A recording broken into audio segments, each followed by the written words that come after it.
Hello, America. I'm Brilyn Hollyhand, 14-year-old conservative commentator and editor-in-chief of the Truth Gazette. We're here today in Birmingham, Alabama, with a good friend of mine, a very special guest here coming back for her second interview with me. You've seen her all over your TV screens. You recognize her the instant you turned on this interview. You've seen her behind the White House press briefing room podium, and hopefully you will be seeing her behind the governor's desk pretty soon in the great state of Arkansas. Joining me now, I'm so excited to have you back on, is former White House press secretary, author of the best-selling book, Speaking for Myself. I enjoyed it. Wonderful book, by the way. And candidate to be the next governor of the great state of Arkansas. Ladies and gentlemen, please join me in welcoming back on Sarah Huckabee Sanders. Sarah Sanders, welcome back. How are you doing today? I'm doing great. Thank you so much for having me. I wish that other reporters around the country were as smart and talented and knowledgeable about the issues as you are. So I'm always so impressed that somebody as young as you is as well-versed as you are. I think the first time we met was probably close to 2 years ago in Nashville. Yes. And you were even younger then and still knew more than most reporters I know. So congratulations on that, and I look forward to having a little fun today. Well, thank you. I enjoyed the last interview, and I know we've got even more topics at hand to discuss today. It's going to be so much fun. You're always such a fun person to have on. You're so lighthearted and it's going to be so much fun. Let's go ahead and get started here. Absolutely. Sarah Sanders, I want to start with this simple question. Why do you want to be governor of Arkansas? You just had one of the hardest jobs in politics as White House press secretary. So why do you want to re-enter the public eye to be the next governor? Well, for me, it's really simple. I absolutely love my home state of Arkansas. I have 3 young kids. They're 8, 7, and 5. And for me, it's important to make sure that the place they grow up is the place that I fell in love with as a kid. I want to make sure that the things that are important to our family, faith, freedom, are still things that they get to appreciate growing up in a state like Arkansas. And what is happening in Washington absolutely terrifies me. And I think our governors are going to be the last line of defense, standing on the front lines, pushing back against some of the radical left craziness that's coming out of Washington. And I know that I'm certainly tough enough and capable of fighting back and pushing back against that. But as Republicans, I think we also have to have a message and a vision of how we're going to move our state and our communities forward. And I think I can do both of those things very well. And I'm confident in my ability and excited about being able to lead my state in that effort. Absolutely. And I mean, we'll talk about this later on in the interview, but we have a lot at stake in these next few elections. The Republicans have a lot to fight for, and that all starts at the local level. And so you're going to do an incredible job with that as governor. If you are elected as governor of the great state of Arkansas, what type of issues can voters expect you to focus on in your first 100 days? Well, I think education is going to be absolutely vital for our state. We haven't had a single major reform, at least not a big reform on education since my dad was governor. And wow.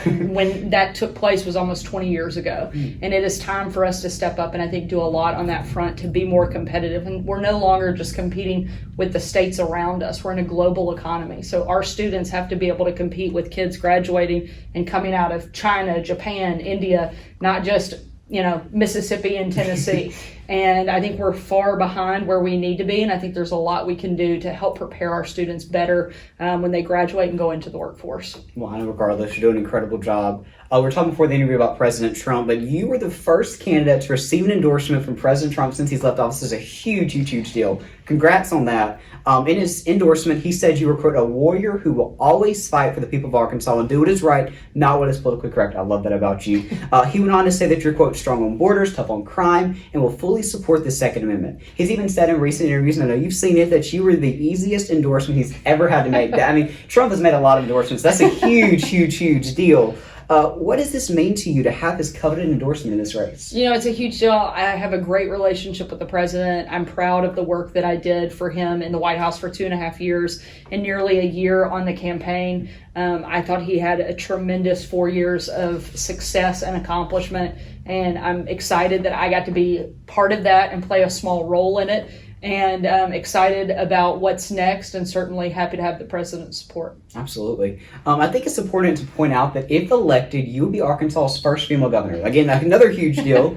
How do you think being the first female White House press secretary to be a mother will prepare you to manage taking care of your kids and running the state of Arkansas at the same time if elected as governor? Honestly, I'm shocked that we haven't had more women running states, and certainly to be the first mom that was ever the White House press secretary. I was always shocked by that because being a mom, I think, is the greatest preparation you could possibly have for that job. you're constantly saying no, you need a ton of patience, and you answer the same question all day, every day, which is a lot of the job of a mom. And so I felt like that was great preparation for that role. But in terms of being the first female governor of the state, something I would certainly be extremely proud of. But I don't want to be there just because I'm a woman. I want to be there because I'm the best person to lead our state. Absolutely. And I'm confident that I am. And I'm excited to be able to pave that road so that young girls and others growing up in Arkansas feel like they have the ability to do those same things, whether it's be the White House press secretary or run for governor or run a business or whatever it may be. I want every kid in my state to grow up and think that they can do anything they want to do, and that they aren't hindered or that they aren't given something because of that, but to work hard to get there because they're the best at what they do. Absolutely. We're looking forward to seeing you join the ranks of, women conservatives like Candace Owens and Kristi Noem and, other future elected officials. And hopefully we can have even more people join you in the ranks. I hope so. The fight for conservative women is incredible, and y'all do an amazing job. You're viewed as a rising star in the Republican Party, and this party, like I said earlier, has a lot of work to do in the next 4 years. We have to take back Congress in 2022. We have to take back the White House 2024. What's your message of encouragement and hope to Republicans out there who are feeling hopeless, after these recent election losses in 2020? Well, I still think we have the best story to tell. We are still, when you compare what it means to be a Republican versus what it means to be a Democrat, to me, what it means to be a Republican is if you want the ability to choose your own path, if you want to make decisions for your family about where they see their doctor, where your kids are educated, how you run your business, how you best protect your family, to me, you're a Republican. If you want the government to make those decisions for you and you want them to control every aspect of your life, then you're a Democrat. And to me, that contrast could not be clearer, and it could not be more stark than it is right now in our country.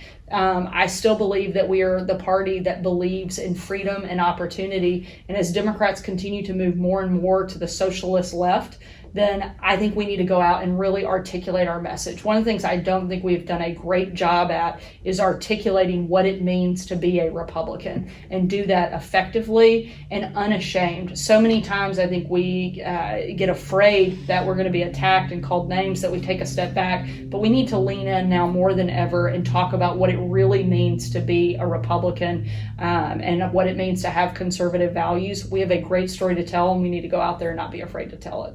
Yeah, well, that's the best battle plan I've heard so far for the next few years in advance. Last question here, wrapping things up. Finally, your dad, Mike Huckabee, obviously was a former governor of Arkansas. I had the opportunity to meet him as well. It's an incredible family. I mean, this is a wonderful family right here. Has he given you any tips or advice, as you run your first race as a candidate for public office? He's given me a lot of advice over the course of my lifetime. I'm thankful that I have him on speed dial. And anytime I, need a good help or good advice, he's certainly there. I think one of the most important things that he's told me, whether you're running for office, serving as White House press secretary, or any job or role I've ever had, there are a couple things, but always be yourself. God created you for a special and unique purpose, and never be afraid to live up to what that is. And if you do that, everything else sort of works out all on its own. And so that is, I think, the best advice he's ever given me, and it's served me well in whatever capacity, whatever role I've ever had. Definitely. That's some wonderful advice. Sarah Huckabee Sanders, thank you so much for taking the time to do this. It means a lot. Look, I've told you in private, I'll say it right here, right now on camera, but you have my complete and total endorsement in this race for the next governor of the great state of Arkansas. I'm wishing you the best of luck. I know you'll do great, and I'm just wishing you the best of luck. Behind you 100%. And if you need anything, you know exactly where to find me here in the great state of Alabama as well. Thank you so much for joining us. It means a lot. You bet. Thanks so much for having me. Absolutely. Make sure to go to thetruthgazette.com. Check out my previous interview with Sarah Sanders. Back in 2019, she was fresh out of the White House, and we had a lot to talk about. So that's a really good interview. We talked about a lot of discussions in there too. Follow me on Facebook, Twitter, and Instagram. Follow Sarah's pages as well, because she posts a lot of incredible content. Thank you so much. We'll see you next time.